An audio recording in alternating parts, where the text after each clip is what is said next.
Good evening बच्चों। आज मैं अपने ड्रॉपर्स नीट यूजी की प्रिपरेशन करने वाले बच्चों के बारे में कुछ बातें करना चाहता हूं कि उनके अंदर पॉजिटिवनेस कैसे लाई जाए।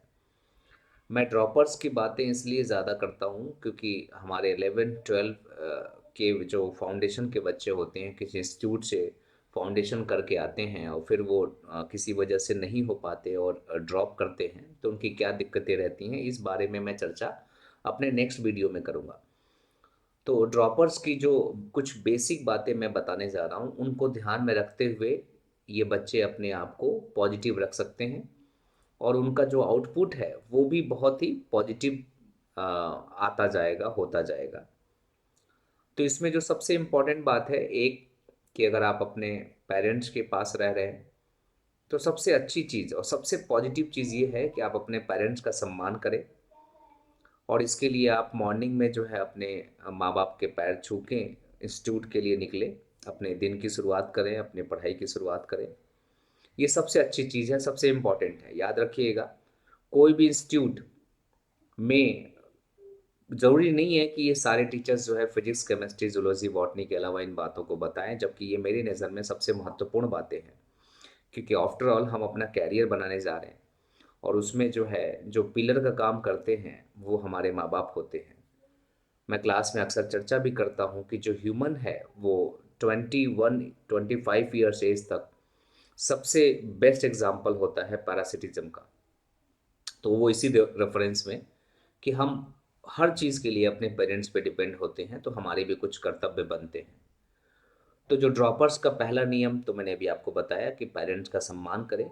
और जो दूसरा नियम है ड्रॉपर्स के लिए, वो ये है कि इंस्टीट्यूट में वो दिन भर की जो भी पढ़ाई करते हैं, जो भी, उसको उसी दिन ख़त्म करें, एनी हाउ, कितना भी टाइम लगे। अच्छा, टाइम भी ज़्यादा नहीं लगाना है। टाइम को यूज़ करते समय ध्यान रखना है कि अगर उन्होंने क्लास को अटेंटिवली लिया है तो क्लास को लेने के बाद सिर्फ उन्हें उसको क्विक रिवीजन करना है। और उसके बाद सेकेंड स्टेप में उनको अपने मॉड्यूल के, अपने क्वेश्चन बैंक के, जो नीट से रेलिवेंट क्वेश्चन बैंक होते हैं उसको करते हुए, with the help of the notes उसको करते हुए अपना उस दिन का वर्क पूरा करना है। और ऐसा वो हर दिन करते जाएंगे। ऐसा करने से क्या होता है कि सपोज करिए कि किसी टीचर ने 4 मंथ्स में अपना सिलेबस कंप्लीट कर दिया, और अगर आप रूटीन वाइज अपनी डे टू डे को वर्क को पूरा कर रहे थे तो आपका भी सिलेबस 4 मंथ्स में पूरा हो गया। यानी कि आपके आने वाले जो 2 3 4 मंथ्स जो हैं वो आपके, है ना, सिर्फ और सिर्फ प्रैक्टिस के लिए हैं।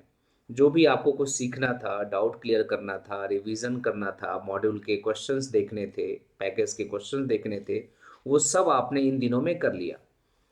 तो इसमें जो टाइमिंग है, जो रूटीन है ना, दैट इज़ वेरी इंपॉर्टेंट। और ये इतना इम्पॉर्टेंट है कि इसके करने के साथ साथ आपके अंदर पॉजिटिविटी अपने आप आएगी, अपने आप आएगी। इसके लिए किसी वीडियो को देखने की ज़रूरत नहीं है, किसी मोटिवेशन लेक्चर को देखने की ज़रूरत नहीं है। क्योंकि देखो, किसी भी मोटिवेशन वीडियोस और लेक्चर को देख करके आप तभी मोटिवेट हो सकते हैं जब आपके कर्म वैसे हों। हमारे जब कर्म वैसे नहीं होते तो हम किसी भी मोटिवेशनल वीडियो या किसी भी मोटिवेशनल बात को सुन करके ना आगे के लिए कुछ अच्छा सोच सकते हैं, आगे के लिए कुछ अच्छा करने का प्रयास कर सकते हैं। ठीक है ना, लेकिन हम हमेशा मोटिवेटेड नहीं रह सकते, क्योंकि अल्टीमेटली अगर हम तैयारी करने रहे हैं मेडिकल या आईआईटी की, तो हमें उसके लिए किताबें पढ़नी होंगी, उसके लिए हमें उस पर एफर्ट करना होगा और अपने आप को पर डे इवेल्युएट करना होगा। तभी हम उसको प्रॉपर जज कर पाएंगे। किसी मोटिवेशनल वीडियो देखने से आपका कुछ नहीं होने वाला है, या किसी ने मोटिवेशन लेक्चर दे दिया और लेकर लेक्चर दे के चला गया, आपको उस दिन बड़ा एनर्जी फील हुआ, बच्चे बोलते हैं सर आज तो हमने बड़ा अच्छा महसूस किया, हमने बहुत एनर्जेटिक महसूस किया। लेकिन वो एनर्जी सिर्फ 2 दिन तक रहती है, वो रहेगी ही 2 दिन तक, क्योंकि उसके बाद फिर से आप अपनी, या जो है फ्रेंडशिप और ये, है ना, घूमना फिरना, टाइम वेस्ट करना और फालतू की चीज़ों में बिजी हो गए। तो वो मोटिवेशन किस काम का, वो 2 दिन की एनर्जी आपकी किस काम की।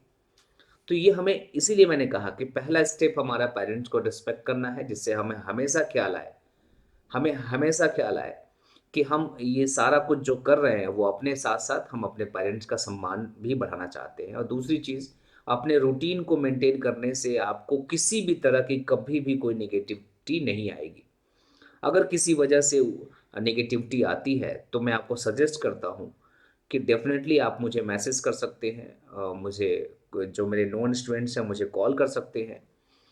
और आप अगर किसी और इंस्टीट्यूट में हैं, किसी और टीचर के कॉन्टैक्ट में हैं, तो कंसर्न सब्जेक्ट टीचर से बात कर सकते हैं। बात करने के लिए खुल के आगे बढ़िए, संकोच मत करिए।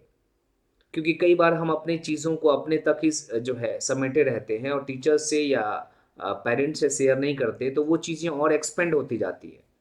कई बार मुझे एहसास हुआ है कि मैं इस बच्चे से बात करूँगा, करूँगा, कल बात करूँगा, इसको जो है कुछ समझाने की ज़रूरत है, लेकिन due to the so many kind of schedule अपन नहीं बता पाते।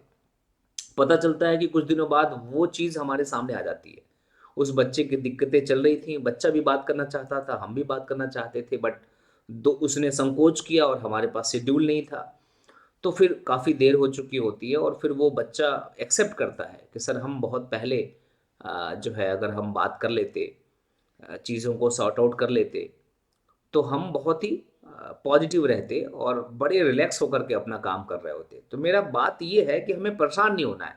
हमें हर हालत में एज़ अ स्टूडेंट खुश रहना है और ये हमारे किसी भी प्रिपरेशन के लिए और किसी भी एग्ज़ाम के लिए बहुत ज़रूरी है।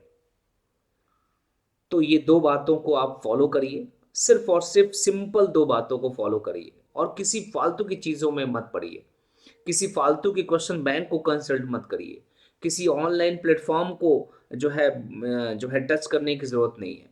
हमें पता नहीं है कि उस ऑनलाइन में जो कॉन्सेप्ट बताया जा रहा है, वो कितना ऑथेंटिक है, कितना सही है, कितना यूज़फुल है या जो कॉन्सेप्ट बताया जा रहा है वाक़ई में सही है। तो इन सब चीज़ों पे हमें गौर करना होगा कि हमारा सोर्स क्या है। पता चला हम उन्हीं चीज़ों को सीखते जा रहे हैं और उसका जो एप्लीकेशन कर रहे हैं तो गलत कर रहे हैं। तो आपको सिंपल जो चीज़ें हैं ना, वो सिंपल स्टेप में ही आपको बहुत अच्छे और बहुत बहुत बढ़िया रिज़ल्ट मिलेंगे। चीज़ों को बहुत कॉम्प्लिकेट मत करिए। उम्मीद है कि इन बातों से आपको ज़रूर कुछ फ़ायदा होगा, बेनिफिट होगा और मैं कोशिश करूँगा कि और कुछ बेसिक बातों को आपके सामने लाऊँ अपने आने वाले नेक्स्ट वीडियोज़ में। Thank you. God bless you to all.